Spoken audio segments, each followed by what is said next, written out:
বিশ্ববরণ্য আলেম, জগৎ নন্দিত মুফাসসির, বাংলার জমিনে আর কখনো কোনোদিন আসবে কিনা এটা সন্দেহ আছে না নাই?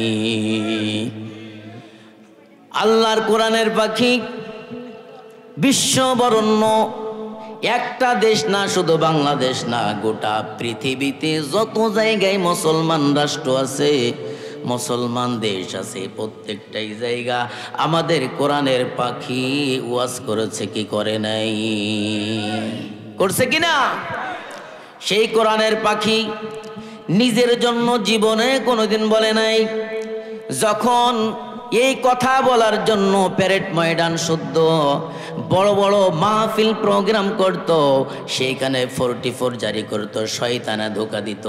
সুম্মা লাআতিয়ান্নাহুম মিন বাইনি আইদিহিম ওয়া মিন খালফিহিম ওয়া আন আইমানিহিম ওয়া আন শামাইলিহিম ওয়া লা তাজিদু আকসারাহুম শাকিরিন।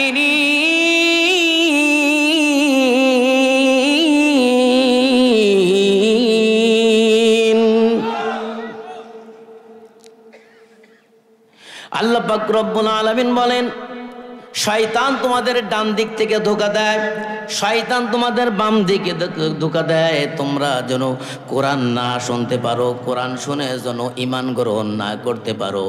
আর ঈমানদার কখনো যে ঈমান আনে, ঈমান আনার পর থেকে ওই ঈমানদারের শরীরের শক্তি আল্লাহ তাআলা বাড়িয়ে দেয়। আল্লাহ পাক রব্বুল আলামিন বলেন, ওয়ালাকাদ সাদ্দাকা আলাইহিম ইবলিসু ওয়ান্নাহু ফাত্তাবাউহু ইল্লা ফারীকাম মিনাল মুমিনিন।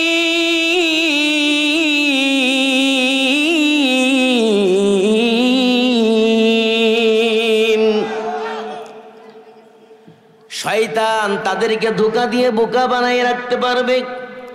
যারা শয়তানের এলা পালা, যাদের মামু বাড়ি দিল্লি, দিল্লির রয়ের প্রিসক্রিপশনে বাংলাদেশ টাকা ইসলামী, বাংলাদেশটাকেই বাংলাদেশের মধ্যে 98% মুসলমানের দেশে, যারা অরাজকতা সৃষ্টি করতে চায়, কোরআনের পাখিদেরকে ধরে ধরে হত্যা করেছে। শুধু ওই সব জালিমদেরকে, ইল্লা ফারীকাম মিনাল মুমিনিন, ওই সব জালিমদেরকে শয়তান ধোঁকা দিতে পারে। ইল্লা ফারীকাম মিনাল মুমিনিন।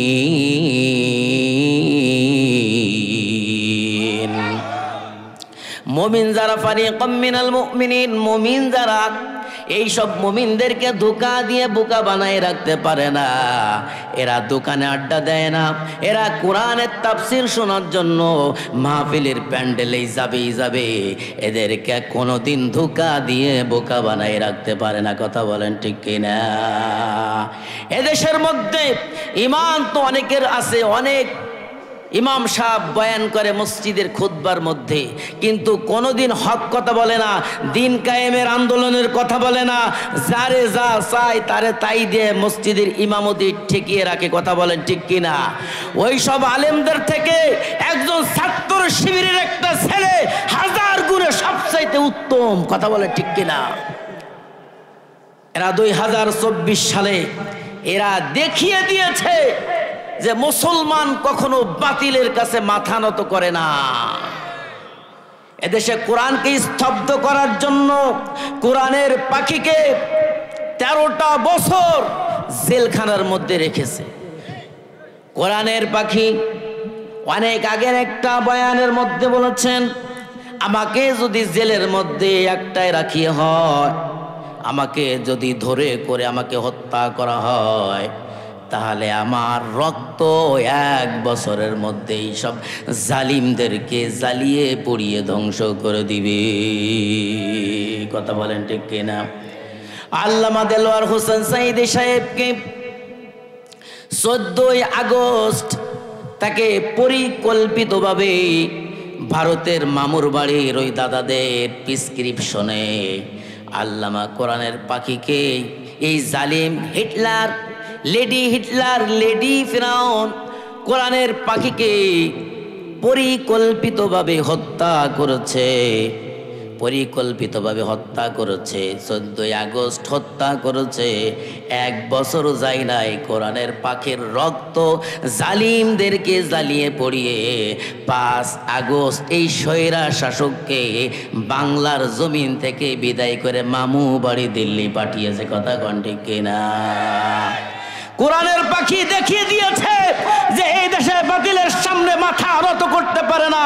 তাকে যখন জেলের মধ্যে আটকায় রাখা হয়েছে, অনেক তাকে অফার দেওয়া হয়েছে, আসেন আপনি আমাদের বিরুদ্ধে বলবেন না, আপনি আমাদের বিরুদ্ধে বলবেন না, আপনি by the people, of the people, for the people, আমরা যেটা আদর্শ মনে করি এর বিরুদ্ধে বলবেন না, আপনি আমরা বড় বড় বোতল খাই এগুলার বিরুদ্ধে বলবেন না, আমরা চুরি করি, চুরি করে বেগম পাড়ায় লক্ষ লক্ষ টাকা পাচার করে, হাজার হাজার কোটি টাকা পাচার করি।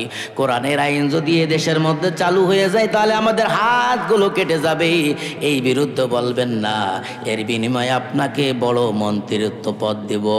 আল্লামা সাঈদী সাহেব বলেছিলেন, আমার পায়ের কাছে যদি গোটা পৃথিবী দেয়া হয় তাহলে আমি কোরআনের কথাগুলোই আমি উচ্চ স্বরে বলবই বলবো। এই কারণে মাথা নত করে নাই বলে তাকে হত্যা করেছে। কথা বলেন ঠিক কিনা? কোরআনের পাখি দেখিয়ে দিয়েছে যে বাতিলের কাছে মাথা নত না, বাতিলের কাছে আল্লাহর দিনের জন্য, ইসলামের জন্য, কোরআনের আইনকে জমিনের মধ্যে প্রতিষ্ঠা করার জন্য জীবন দিতে হাসতে হাসতে জীবন দেয়। সে কিভাবে জীবন দেয় দেখিয়ে দিয়েছে। আজও আমরা এই কোরআনের জন্য, ইসলামের জন্য এই দেশের মধ্যে ডক্টরের কামালের সংবিধান চলতে পারে না, মাউসেতিনের সংবিধান দিয়ে আমাদের এই দেশ চলতে পারে না, কার্ল মার্কসের সংবিধান দিয়ে আমাদের এই দেশ চলতে পারে না।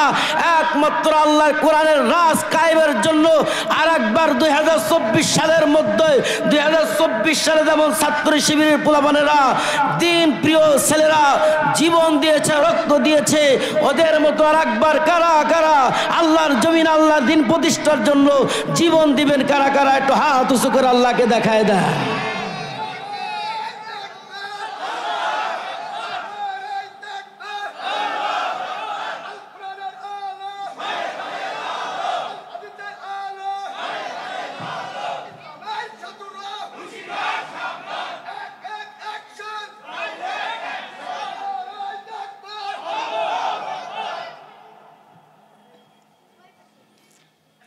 ইমানের দাবি যদি কুরবানি হয়, সে দাবি পূরণে আমি তৈরি থাকি, যেন প্রভু দয়াময়, ওগো দয়াময় আমার প্রভু দয়াময়। কথা কোন ঠিক কিনা? ইমানের দাবি সে তো বসে থাকা নয়, ইমানের দাবি হলো কিছু বিনিময়, ঠিক কিনা? সেই বিনিময় যদি শরীরের ঘাম হয়, সেই বিনিময় যদি শরীরের রক্ত হয়, সে রক্ত দিতে আমি তৈরি থাকি, যেন প্রভু দয়াময়, ওগো দয়াময় আমার প্রভু দয়াময়। তাহলে আল্লাহর জন্য, ইসলামের জন্য, হকের সাথে কোনো সময় বাতিলের কাছে মাথা নত করা যাবে না। যেমন করে আমার নবী, বিশ্ব নবী দেখিয়ে দিয়েছে যে বাতিলের কাছে মাথা নত করা যাবে না। কথা বলেন? হযরত ওমর থেকে আমরা কি বেশি ভালো হয়ে গেছি নাকি বলেন? ওমর থেকে বেশি ভালো হয়ে গিয়েছি? ওসমান থেকে বেশি ভালো হয়ে গিয়েছি নাকি? বিশ্ব নবীর সঙ্গে বিশ্ব নবী একটানা 40টা বছর কোরআনের দাওয়াত দেয়, কোনো দাওয়াত দেয় না, একটানা 40টা বছর। নবীজি আমার সবার কাছে প্রিয়র পাত্র, সবাই আল্লাহর নবীকে আল আমিন বলে বলে। আব্দুল্লাহর বেটা মোহাম্মদের মতো এত ভালো মানুষ এই দুনিয়ায় নাই। আমাদের সম্পদ আমাদের কাছে যেভাবে রাখলে সম্পদ নষ্ট হয়ে যায়, আব্দুল্লাহর বেটা মোহাম্মদের কাছে সম্পদ যেভাবে দেই সেইভাবে পাই।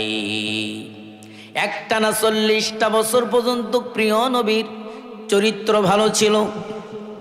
কথা বলেন ঠিক কিনা?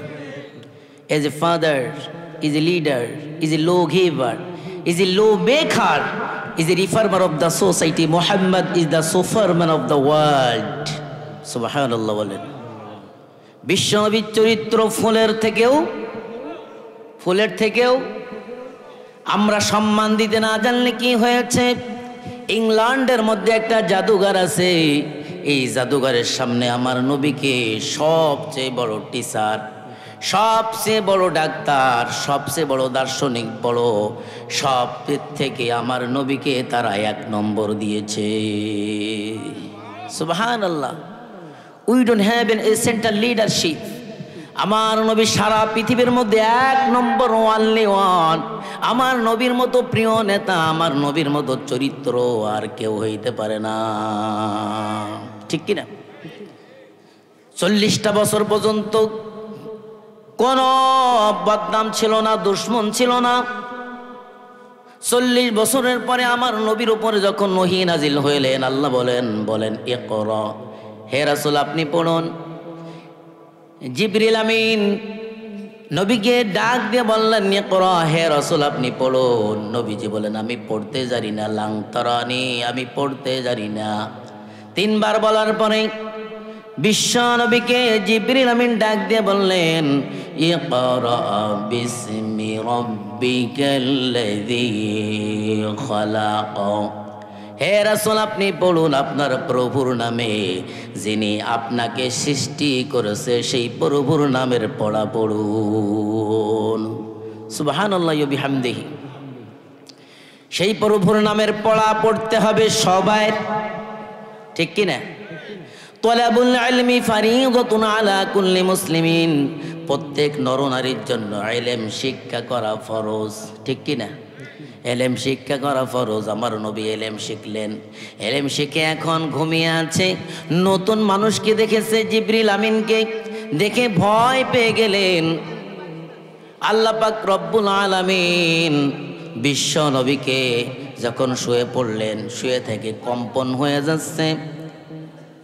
আম্মাজান খাদিজা ডাক দিয়ে বলতেছে ইয়া রাসূলুল্লাহ, ইয়া হাবিবাল্লাহ, আপনি ল্যাপের তলে, কম্বলের তলে গুনগুন করে কাঁদতেছেন নাকি?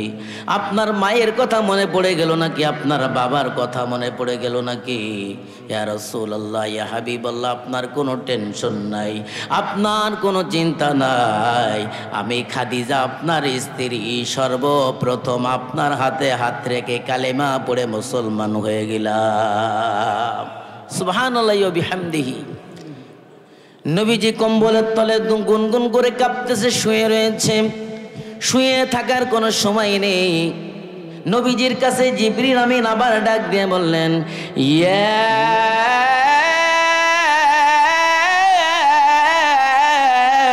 আইয়ুহাল মুযাম্মিলু কুমিল লাইলা ইল্লা কলিলা, হে কম্বলওয়ালা আপনি উঠুন। আপনাকে শুয়ে থাকার জন্য আপনাকে আপনার ওপরে কোরআন নাজিল হয় নাই, আপনি কোরআনের দাওয়াতগুলো মানুষের কাছে খুলে খুলে বয়ান করে দিন। সুবহানাল্লাহি ওয়া বিহামদিহি।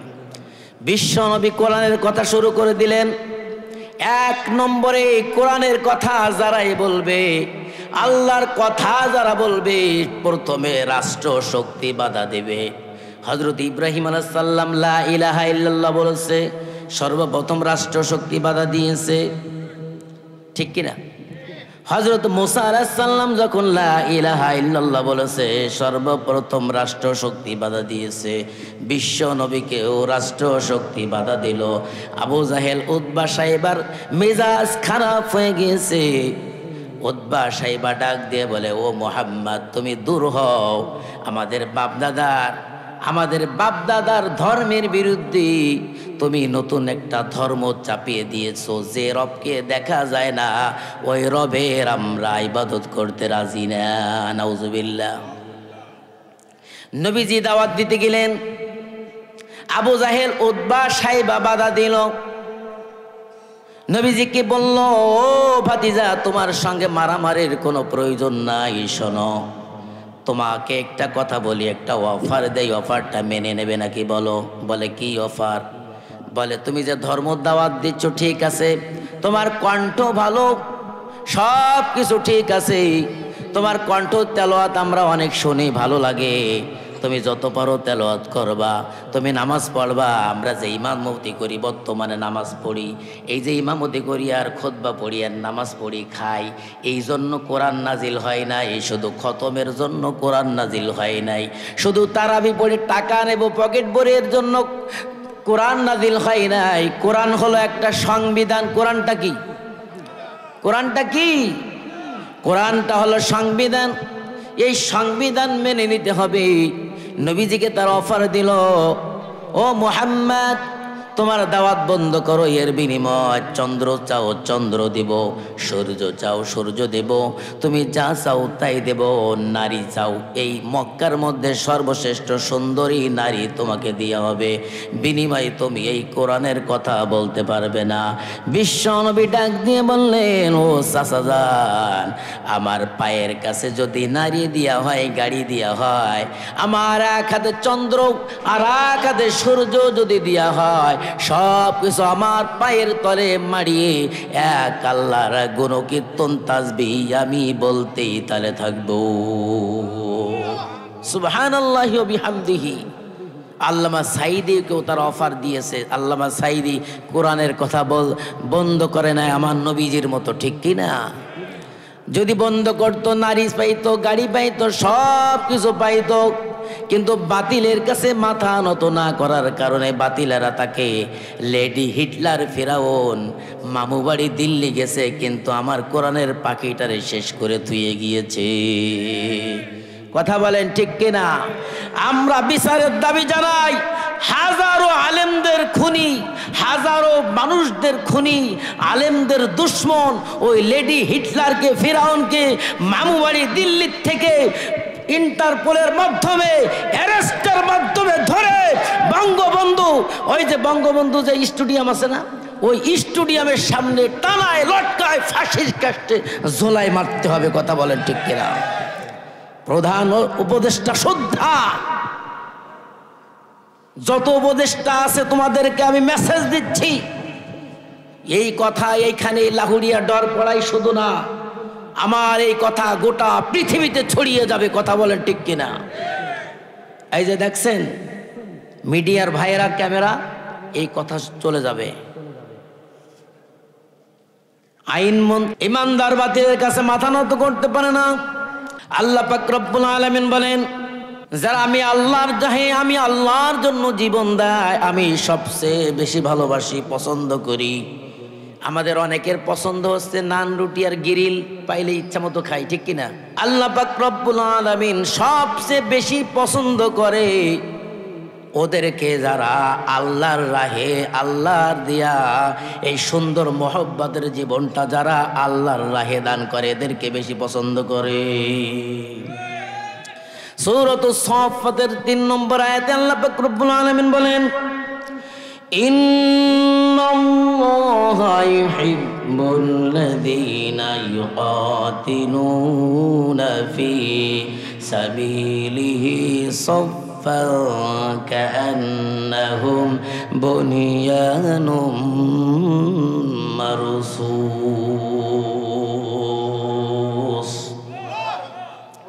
আল্লাহ পাক রব্বুল আলামিন বলেন, ইন্না মানে নিশ্চয়, ইউহিব্বুল্লাযীনা, আমি তাদেরকে বেশি ভালোবাসি, মহব্বত করি। কাদেরকে? ইউহিব্বুল্লাযীনা ইউকাতিলুনা, যারা আমি আল্লাহর রাহে কতল হয়, জীবন দেয়, সারিবদ্ধ হয়ে জীবন দেয়, আমি আল্লাহ পাক রব্বুল আলামিন ওদেরকে বড় ভালোবাসি। কথা বলেন ঠিক কিনা? একান্ত প্রিয় আমার আপনজনেরা, আমার ভাইয়েরা, আমার বন্ধুরা, আল্লাহর রাহে জীবন দেওয়ার মতো শান্তি আর কিচ্ছু হতে পারে না। কথা বলেন, আল্লাহর রাহে জীবন দেওয়ার মতো শান্তি আর কিছু হইতে পারে না। সুতরাং যারা আমি আল্লাহর জন্য চলবে, আমি আল্লাহর জন্য সব কিছু করবে, তাদের কোনো টেনশন নাই, তাদের কোনো চিন্তা নাই। ফালা খাউফুন আলাইহিম ওয়ালা হুম ইয়াহজানুন।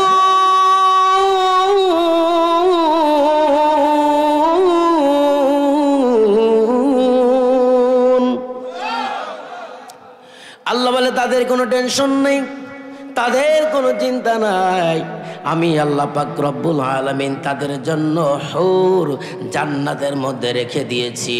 ওয়া হুরুন ঈনুন কাআমসালিল লুইল মাকুনুন।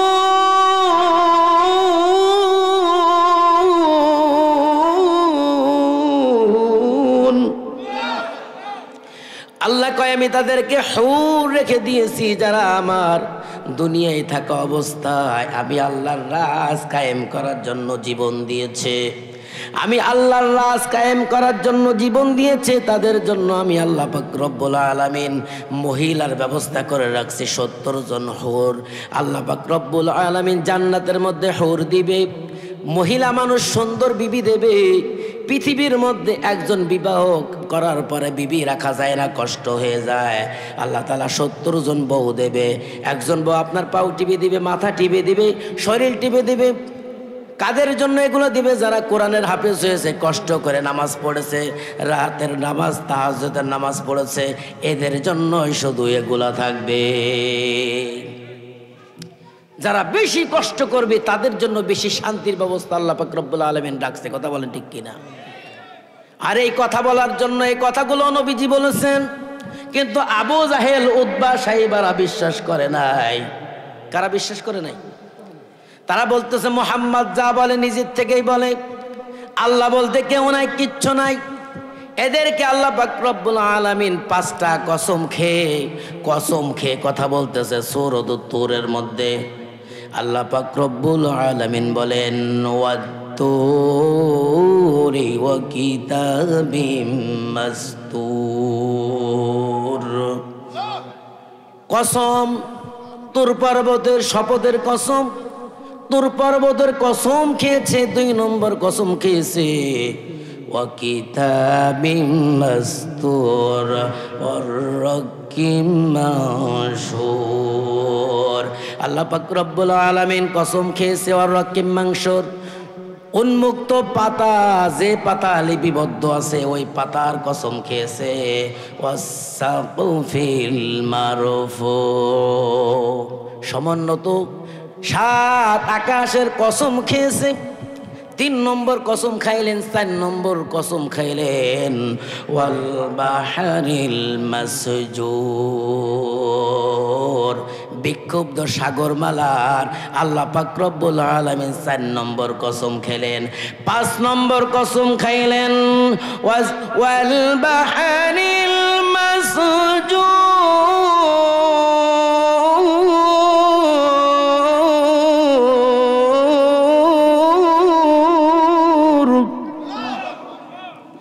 আল্লাহ পাক রব্বুল আলামিন সমুন্নত আসমানের বিক্ষুব্ধ সাগরমালার এরকম 5টা কসম খেয়ে আমাদেরকে কত বড় কথা বললেন। 6 নম্বর 7 নম্বর আয়াতে আল্লাহ পাক রব্বুল আলামিন বলেন ইন্না আযাবা রাব্বিকা লাওয়াকি', অবশ্যই অবশ্যই তোমার রবের পক্ষ থেকে আযাব হবেই হবে। এই কথা আবু জাহেল বিশ্বাস করতো না। বর্তমানেও আবু জাহেল, লেডি হিটলার, লেডি ফিরাউন বিশ্বাস করে নাই। যদি এরা বিশ্বাস করত জাতির সবচাইতে শ্রেষ্ঠ সন্তানদেরকে, যারা কোরআনের কথা বলে, যারা রাত জেগে এই দেশের মানুষের জন্য দোয়া করে, তাহাজ্জুদের মুসল্লায় পড়ে দোয়া করে, যারা কোরআনের হাফেজ হয়, এত কষ্ট করে যেসব আলেমরা, এই সব আলেমদেরকে লেডি ফিরাউন, যাদের মামু বাড়ি দিল্লি, কোরআনের পাখি কথা বলে যায় নাই। আমি দেখতে পাচ্ছি বাংলাদেশের আকাশে কালো মেঘ জমা হয়েছে, ঠিক কিনা? এটা যদি শক্তভাবে যদি আপনার মোকাবেলা না করতে পারেন, এমন গাঢ় কালো আমাবস্যার রাত আসতে পারে যার শুভে সাদিক হওয়া সম্ভব। কথা বলেন, শুভে সাদিক হয়েছে? 17টা বছর শুভে সাদিক হয় নাই। জাতির শ্রেষ্ঠ সন্তানদেরকে মেরেছে, পাখির মতো গুলি করে মেরেছে, তার সেন্স হয় নাই। বঙ্গভবনের মধ্যে, গণভবন যেখানে তিনি ঘুমাতেন, সেই গণভবনের নিচেই শত শত ছাত্রদের লাশ পেয়েছে। একজন মানুষকে অন্যায়ভাবে হত্যা করলে পরের রাত্রে ঘুমানো যায় না। কি করলাম? মানুষকে মারলাম কেন?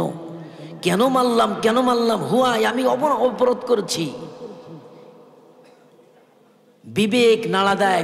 পৃথিবীর কোনো বিচার আপনাকে না করতে পারলে, নিজের বিবেক যদি বিচার না করতে পারে, আপনি মানুষই না। পাগল হয়ে গিয়েছে মাফিয়া ডন, হত্যা করার জন্য কোনো বুক কাঁপে নাই। 3 আগস্ট 4 আগস্ট বলেছে পাখির মতো গুলি করে মার, যারা আসবো সব করে শেষ করে দাও। সেনা প্রধান আসলেন, অবস্থা ভালো না, আপনাকে নামতে হবে। তোর ক্ষমতায় বসাইছে কি আমি? তোর পদ দিয়েছে আমি, তুই আমার বিরুদ্ধে এসেছিস, আমাকে নামার জন্য। কাজ হয় না। লেডি হিটলারের সিকিউরিটি যারা ছিল, হাজার হাজার অস্ত্র নিয়ে তারা প্রিপারেশন নিয়ে আসছে, সেনা প্রধানকে শেষ করে দিবে। সেনা প্রধান ফোন দিল জয়ের কাছে। জয় বলে, তোকে আমি বানাইছি, তোর অবস্থা খারাপ করে দিব তাড়াতাড়ি। জয়কে বোঝানো হলো অবস্থা ভালো না, হাজার হাজার পাখির মতো মারা হয়েছে, তারপরও লোকগুলো চতুর্দিক দিয়ে আসতেছে, সম্ভব না, আমাকে যাই করো তাই করো, তোমার মাকে নামতেই হবে। এমন অবস্থা হলো, লেডি হিটলারের সিকিউরিটি গার্ড যারা ছিল, এরা সেনা প্রধানের দিকে তাক লাগিয়ে গুলি করবে। অবস্থা মানে সেনা প্রধানকে মারলে শেখ হাসিনাও মারা যায়। নেক্সট টাইমে কি হলো, ফিনিশিংয়ে বলো এখন আমি কি করব? বলে এখন আর কিচ্ছু করা নাই, 45 মিনিট সময়, মামু বাড়ি দিল্লি গিয়ে পড়েন। পিছনের দরজায় গিয়ে পালানো না, আমি একটু সামান্য একটু মিডিয়ার সামনে একটু কথা, নো, কোনো সময় নাই।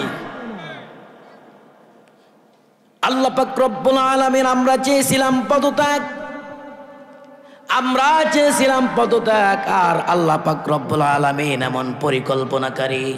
আল্লাহ পাক রব্বুল আলামিন লেডি ফিরাউনকে করেছে দেশ ত্যাগ। কথা বলেন ঠিক কিনা? লেডি ফিরাউনের জন্য বাংলার জমিনে একটু জায়গাও হয় নাই। তাকে যে গাড়িতে নিয়ে যাবে বিমানবন্দর পর্যন্ত, লোকে লুকারণ্য বিমানবন্দর চতুর্দিক দিয়ে হয়ে গিয়েছে, ঘেরাও হয়ে গিয়েছে, তাকে গাড়িতে নেওয়ার অপশন নাই। কি করবা? কেমনে নিবা? বাঁচাও তাড়াতাড়ি, গাড়িতে সম্ভব না। চতুর্দিক দিয়ে ফোন দিয়েছে কোন দেশে নামবে, কেউ বলে আমরা রাজি না। তাড়াতাড়ি হেলিকপ্টারে কাপড় চোপড় নিতে পারে নাই, দুপুরের খাদ্য পর্যন্ত খাইতে পারে নাই। হেলিকপ্টারে চক্কর দিতে দিতে ঘুরতে ঘুরতে বিমানে উঠাইয়া বিমানটা বিভিন্ন দেশে ঘুরাইয়া কোনো দেশে জায়গা দেয় নাই। লাস্টে লেডি ফিরাউনের অবস্থা মামু বাড়ি দিল্লি গিয়া পড়েছে। আল্লাহর কোরআনের পাখি সেই অনেক আগে বলেছিল যে মামু বাড়ি দিল্লি ছাড়া তোমার কোনো জায়গা হবে না, এদেশে ইন্দুরের গর্ত খুঁজে পাবা না। আজকে ইন্দুরের গর্ত খুঁজে পাচ্ছে না। কথা বলেন ঠিক কিনা? লেডি হিটলার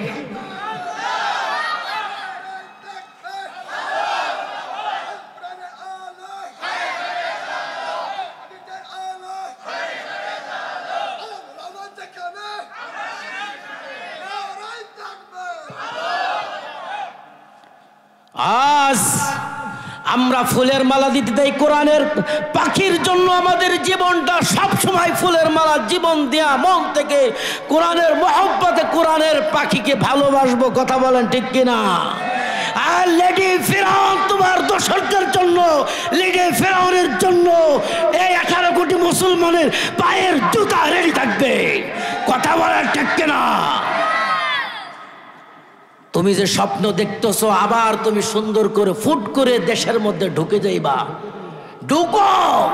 তোমার জন্য আয়না ঘর রেডি করা আছে। কথা বলেন, তোমার জন্য আয়না ঘর রেডি করা আছে। তুমি যে আলেমদেরকে আয়না ঘরের মধ্যে রেখেছো, আমির হামজার মতো অসহায় একজন মানুষটাকে, তার বাচ্চাগুলো 3টা বছর বাবাকে ডাকতে পারে নাই। 3টা বছর তোমরা জেলের মধ্যে পচিয়ে পচিয়ে মেরেছো। আল্লামা মামুনুল হক যে বুখারীর ইবারত সুদ্ধা তার ছাত্রদেরকে মুখস্থ বুখারী পড়ায়, সে একজন professor, master degree, masters complete করে একটা লোক, মামুনুল হক, আল্লামা মামুনুল হক। তাকে জিনার তহমত দিয়া, নারী কেলেঙ্কারি দিয়া ফাঁসিয়ে তাকে 3টা বছর আয়না ঘরের মধ্যে নির্যাতন করা হয়েছে। আলেমেরা কোরআন পড়েছে আর বলছে আমি একটু ওযু করবো, নামাজ পড়বো। জালিমের বাচ্চাগুলো পুরসাব করে আলেমদের সামনে দিয়েছে, ওযুর পানি দেয় নাই। আলেমেরা মন থেকে বদ্ধ করেছে। ছোট আলেম রফিকুল ইসলাম, কি রফিকুল ইসলাম মাদানির মতো ছোট্ট মানুষ, সে এমন কি করতে পারে? তোমার কি ক্ষতি করতে পারে? রফিকুল ইসলাম মাদানিকে আটকিয়ে তার এই উলঙ্গ করে হাউন আঙ্কেল, কি আঙ্কেল? হাউন আঙ্কেল, হাউন শয়তানের নাডাই। হাউন আঙ্কেল রফিকুল ইসলাম মাদানিকে উলঙ্গ করে তাকে কি করছে চিন্তা করা যায়? এই দেশের মধ্যে 7 খুন করে, 7 খুনের মার্ডার কেসের আসামি, ফুলের মালা দিয়ে তাকে বের করা হয় জেল থেকে। হাতে রশি নাই, কিছু নাই। আর আলেমেরা জিনা করে নাই, আলেমেরা হত্যা করে নাই, তাদেরকে কোমরে রশি দিয়া তোমরা 17টা বছর যা করেছো, তোমাদের উপরে আল্লাহর গজব নামিয়ে এসেছে। কথা বলেন ঠিক কিনা? তোমার দলের ছাত্ররা, সোনার ছেলেরা 100টা দর্শন করে সেঞ্চুরি করে জাহাঙ্গীরনগর বিশ্ববিদ্যালয় সেঞ্চুরি করে, তাদের কোনো বিচার হয় না, তাদেরকে অ্যারেস্ট করা হয় না। তোমরা 17টা বছর যা করছো, একটা হিন্দু ছেলে বারবার বলছে আমি ছাত্র শিবির করি না, আমি জামাত করি না, আমি হলো হিন্দু, আমাকে তোরা মারিস না। নাম কি? বিশ্বজিৎকে তারা কুপিয়ে কুপিয়ে হত্যা করেছে। সে বারবার বলছে আমি হিন্দু, আমাকে তোরা মারিস না। ছাড় পায় নাই। আলেমদেরকে তোমরা বেইজ্জতি করেছো, আলেমদেরকে কষ্ট দিয়েছো। তোমার দলের লোক, তোমরা কি অপরাধ করো নাই? কোন অপরাধটা করো নাই? তোমরা একজন মানুষকে প্রতিষ্ঠিত করার জন্য জাতির পিতা সাজিয়ে, মানুষকে মনের কষ্ট দিয়া অন্যায়ভাবে জাতির পিতা সাজিয়ে, তোমার বাবার লঘু নৌকা, এখানে তোমার বাবার ছবি দিয়া বুকে বাঁধে জানা চাকরি করতো, তাদের বুকে লাগাই রাখতো। এরপরে স্কুলের মধ্যে ছবি টানিয়ে বাচ্চাদেরকে পূজা শেখাইছে। আপনারা দেখছেন না? আপনারা দেখেন নাই? শেখ মুজিবুর রহমানকে প্রতিষ্ঠিত করার জন্য কতই না চেষ্টা করেছে। হাজার হাজার কোটি কোটি টাকা বড় বড় মূর্তি বানিয়ে বিভিন্ন রোডের মাথায় মাথায়, বিভিন্ন শহরের মাথায় মাথায় বড় বড় মূর্তি টানিয়ে বানায় রাখছো। আর আলেমরা পায়ে ধরে বলেছে মূর্তি করো না, মূর্তি বানিও না, মূর্তি বানানো গুনাহ, মূর্তি বানায় কাফের ইহুদি মুশরিকরা। তোমরা আলেমদেরকে মেরেছো, এই কথা বলার কারণে হত্যা করেছো। তোমরা এক শেখ মুজিবুরকে প্রতিষ্ঠিত করার জন্য 17টা বছর যা করেছো, তোমার বাবাকে, তোমাকে মানুষ কত ভালোবাসে। 1 ঘন্টাও হয় নাই তুমি মামু বাড়ি দিল্লি গিয়া পড়ছো, আর বিকেল 5টার মধ্যেই তোমার বাবার মূর্তি শেখ মুজিব খান হয়ে ভেঙ্গে তছনছ করে দিয়েছে। কথা বলেন ঠিক কিনা? লজ্জা করে না? লজ্জা করে না? আমি আমার আমলিগের ভাইদেরকে বলে যাই, আমরা কি দলকানা হব? আমরা কি দলকানা হব? আমার বাবা অন্যায় করতেছে, আমার চাচা অন্যায় করতেছে, আর আমি বললাম না ঠিক আছে। আরে বাবা, বাবার অন্যায় যদি তোমার চোখে না ধরা পড়ে তাহলে তো তুমি তো মানুষই না। আমার বাবা, আমার ভাই যদি অন্যায় করে আমাকে বলতে হবে না? বলতে হবে না? বলে আমার নেত্রী তাহাজ্জুদের নেত্রী, আমার নেত্রী কোরআন শরীফ পড়ে, আমার নেতা শামীম ওসমান 60 থেকে 70 রাকাত তাহাজ্জুদের নামাজ পড়ে। আস্তাগফিরুল্লাহ। এক জায়গায় ওয়াজ করতে গিয়েছি, কয় হুজুর এত কথা ওয়ানকা আপনারা মগো তো এত কথা শুনতে ভালো লাগে না, হইয়া কি তা কয়?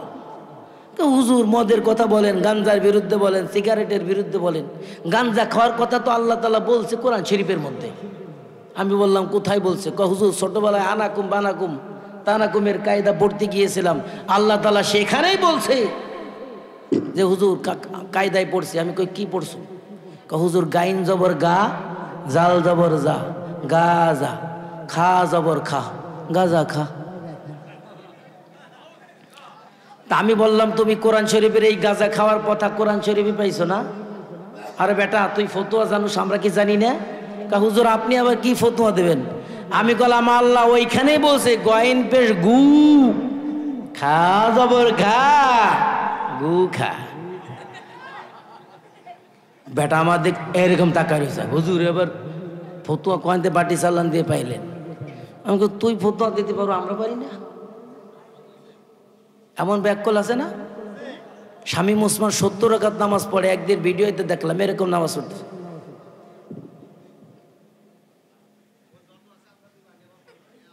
এখন ভিডিও ক্যামেরাম্যান যারা এডিট করে এরা করতেছে আল্লাহর ওলি এই প্রথম এক সিজদা দিলেন, আর এক সিজদা, ওমা 3 সিজদা, ওমা 4 সিজদা, ওমা 5 সিজদা, ওমা চক্কা হাঁকিয়ে দিয়েছে।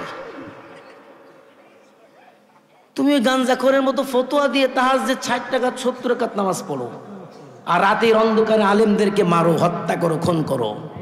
আবার কও আবার দেশে আসতে চাই, এবার রাজনীতি করবা। এদেরকে আবার রাজনীতি করার অনেক দল আবার সুযোগ দেওয়ার জন্য চেষ্টা করতেছে। কথা বলেন ঠিক কিনা? আপনাদেরকে আমি একটা কথা বলতে চাই, বাংলাদেশের ইতিহাস না গোটা পৃথিবীর ইতিহাস আপনি পড়ে দেখুন, নমরুদ, ফিরাউন, যত স্বৈরা শাসক এসেছে, আল্লাহ যাদেরকে স্বৈরা শাসকদেরকে ধ্বংস করেছে, কিয়ামত পর্যন্ত আল্লাহ পাক রব্বুল আলামিন আর কখনো কোনোদিন এই দেশের মধ্যে নেতৃত্ব তাদেরকে আর দিবে না। এটা আল্লাহর ওয়াদা। কথা বলেন না কেন? আমরা জীবন দিতে রাজি আছি, কিন্তু আমরা এই কোরআনের রাজকে এই দেশের মধ্যে কায়েম করেই ছাড়বো। মানসিক তন্ত্র আর মন্ত্র ডক্টর কামালের সাংবাদন দিয়ে এই দেশ আমরা চলতে দেব।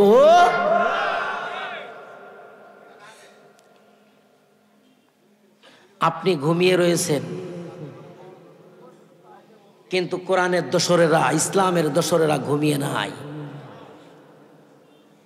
কিছুদিন আগে ধরা খেয়েছে এক রয়ের এজেন্ট। রয়ের এজেন্ট মিছিল করার জন্য এসেছে, এক হিন্দু রয়ের এজেন্ট এক হিন্দু সংবাদ সম্মেলনের সামনে দাঁড়িয়ে বলছে যে না, আমাদের বাংলাদেশের বিরুদ্ধে ইন্ডিয়ার মিডিয়াগুলো যেসব, ওই যে কি রঞ্জন জানো, কি রঞ্জন, কি সাংবাদিক কয়, আমি দেখতে পাচ্ছি, high high high doctor Yunus কি করলো, হাই হাই হাই ফেনী আমাদের, নোয়াখালী আমাদের, দৌড়ায় যায়। আর কথা কয়, নাম কি? হ্যাঁ, কলকাতার সাংবাদিক নাম কি? বৈতরঞ্জন ঘোষ। এর সংবাদ প্রচার দেখলে মনে হইতেছে কিয়ামত হয়ে যাইতেছে, এখনই বাংলাদেশ লুটপাট করে ফেলতেছে, ফেনী ওদের, নোয়াখালী ওদের, সব জায়গা ওদের। বাংলাদেশটা কই না, এখন তো বাংলাদেশ দেখতে পাচ্ছি না। বাংলাদেশ কই? বাংলাদেশ তো ভারতের আন্ডারে চলে গেছে। বাংলাদেশ নামক কোনো মানচিত্র তো খুঁজে পাওয়া যাচ্ছে না। কি হলো? বাংলাদেশকে খুঁজে পাওয়া যাচ্ছে না। আর একজন ইউটিউবার আছে না, স্বপন, সে কয় বাংলাদেশ খুঁজে পাস না। কইতে কইতে ও স্বপন আবার একটা ময়লার ডাস্টবিন বানায় রাখছে। হাঁটতে হাঁটতে ময়লার ডাস্টবিনের মধ্যে ওই হিন্দু সাংবাদিক ভিতরে চলে গেল কইতে কইতে। এখন স্বপন কয় যে ময়লা ফেলাইলো কেডারে, আনে ময়লাকে ফেলাইলো, আছে না নাই? এই সব শয়তানদেরকে এইভাবে টাইট দিতে হবে। কথা বলেন ঠিক কিনা? তাহলে আমরা কোরআনের পক্ষে থাকবো কারা কারা? একটু হাত উঁচু করেন তো। কোরআনের পক্ষে থাকবো কারা কারা? একটু হাত উঁচু করেন। লিল্লাহে তাকবীর, লিল্লাহে তাকবীর। লিল্লাহে তাকবীর। লড়াইয়ের ওই ময়দানেতে যেতে তোমাকেই হবে, বিনিময়ে সব রক্তটুকুই জমিনে ঢেলে দেবে, ঠিক কিনা? লড়াইয়ের ওই ময়দানেতে যেতে তোমাকেই হবে, বিনিময়ে সব রক্তটুকুই জমিনে ঢেলে দেবে। তবু তুমি করবে লড়াই, মানবে না পরাজয়। এবার একটু গরম পানি দেন, একটু গরম পানি। ও বড়া, এই আর একজন কইতেছে ঘুমাই থাকবে যা। কি খবর? আমি কি ঘুমানোর রস করতেছি? আমি কি ঘুমানোর রস করতে? এ কয় ঘুমাই থাকবে। এই দালান দিয়ে কারা কারা বিয়ে করছেন একটু হাত উঁচু করেন তো। এ বেটা তুই হাত উঁচু করলি, ওর বয়স 10 হবে না। এ তুই বিয়ে করছিস, তা হাত উঁচু করলি কা?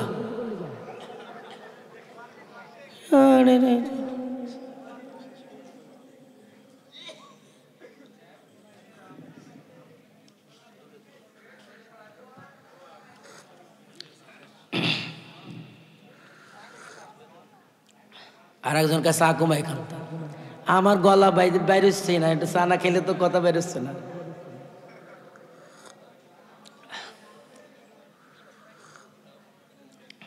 ওই রেলগাড়ি দেখার মতো। এখন একজন যাইতেছে, কয় ভাই রেলগাড়ি দেখতে কেমন? আমি রেলগাড়ি উঠতে চাই। এখন আর একজন বলদ বলতেছে, রেলগাড়ি দেখার শখ হয়েছে তোমার, রেলগাড়ি দেখতে চাও? কয় দেখবা উপর দিয়ে ধুমো ওড়ে আর নিচ দিয়ে পানি পড়ে। এখন সামনে গিয়া একজন বিড়ি খাইতেছে, ইচ্ছা মতো ধোঁয়া উপরের দিকে ছাড়তেছে। আর একজন উনি ধোঁয়া খাইতেছে আর লুঙ্গি মুঙ্গি উঁচু করে ডাইরেক্ট বিরাস ফের করতেছে, পুর সাপ করে মোট কথা ধ্বংস করে দিচ্ছে। এখন উনি মনে করতেছে যে উপর দিয়ে ধুমো ওড়ে আর নিচ দিয়ে পানি পড়ে। এখন কইছে ওটাই মানে রেলগাড়ি। বুকসা টুকসা নিয়ে রেলগাড়িতে দিয়ে দেশে যা পাইছি রে, পাইছি, রেলগাড়ি ধরছি। এখন কয় কি কয় ভাই, তুই আমার রেলগাড়ি মনে করছিস, আমার প্রসাব শেষ করে দিলি, আনলোডও করতে দিলি না আমার। ছাড় বেটা ছাড়। কয় না তুই রেলগাড়ি, আমি কলকাতায় যাবো, ছাড়। ঠিক আপনারা কি সেই রেলগাড়ির মতো যাচ্ছেন নাকি?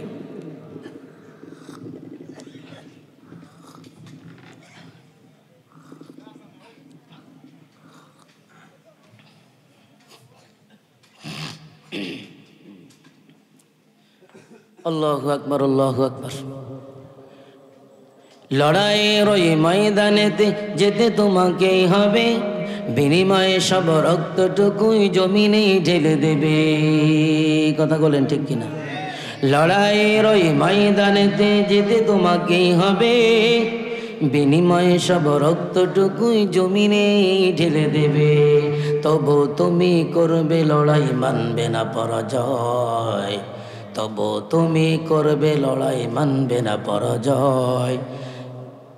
ইসলাম মানে জীবন দিয়া বসে থাকা নয়, বিপ্লব মানে জীবন দিয়া বসে থাকা নয়।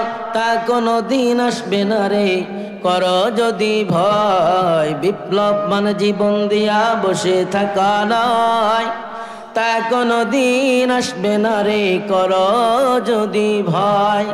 আসবে বিজয়, রক্ত আর জীবনের বিনিময়। আসবে বিজয়, রক্ত আর জীবনের বিনিময়। বিপ্লব মানে জীবন দিয়া বসে থাকা নয়, তা কোনো দিন আসবে না রে, কর যদি ভয়। প্রিয়জনেরা আমার, আমার প্রিয় ভাইরা, আল্লাহ পাক রব্বুল আলামিন সূরাত তুরের মধ্যে 5টা কসম খেয়ে আল্লাহ পাক রব্বুল আলামিন 7 নম্বর আয়াতের মধ্যে বলতেছেন, ইন্না আযাবা রাব্বিকা লাওয়াকি'। যারা আমি আল্লাহকে বিশ্বাস করবা না, যারা দিন কায়েমের আন্দোলন থেকে সরে যাবা, আমি আল্লাহ তাদের জন্য কবরের আযাব রেডি করে রাখছি।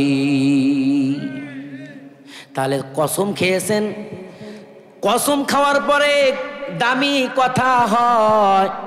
আমরা বিশেষ করে কসম কাটি, আমাদের ঘরে যখন যাই আমাদের স্ত্রীরা অনেক সময় আমাদের অনেক কথা বিশ্বাস করতে চায় না। স্ত্রীদেরকে বিশ্বাস করানোর জন্য আমরা বলি বিশ্বাস করো। ছেলের মাথা ছুঁয়ে বলছি, মেয়ের মাথা ছুঁয়ে বলছি বিশ্বাস করো, তোমার মাথা ছুঁয়ে বলছি বিশ্বাস করো। শুধু স্ত্রীকে বিশ্বাস করানোর জন্য কসম কাটে। কসম কাটে কতক্ষণ পরে? কসম কাটে যখন মারাত্মক অবস্থা হয়। কসম খায় যে কথাগুলো বলে ওই কথাগুলো খুব দামি কথা। বলেন ঠিক কিনা? আল্লাহ তাআলা কসম কাটলেন আর দামি দামি কথা বললেন। আল্লাহ বলেন মালাহু মিন দাফি'i, আমি যে তোমাদেরকে যে আযাব দিব এই আযাব থেকে প্রতিরোধ করার মতো ক্ষমতা কেরো নাই। আছে নাকি?